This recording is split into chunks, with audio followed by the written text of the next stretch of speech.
Hello everybody, it's Alfred here from the Aspect Center Garden Route, and today we're going to discuss a rear main seal. So it consists of three parts, and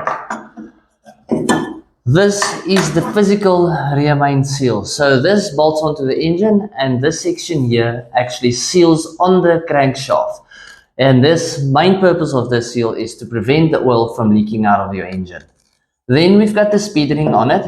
You'll see it's got little teeth on it, and then it's got an open space. So when this is on, it turns with the crankshaft and it gives a pulse, a magnetic field that gets picked up through the electrical sensor. And through this, it's connected with wires that's going to the engine control unit, which uses those signals that it's receiving from the crankshaft ring to make sure that if it's a petrol vehicle, it opens and closes the injectors on its times, and it's also using that same signal for the spark. If it's a diesel engine, it helps with the opening and closing of the injectors. So that's just the basic of a rear main seal. And the main thing for this is, everybody sees this, it's a small little component. To do this, you have to remove the gearbox.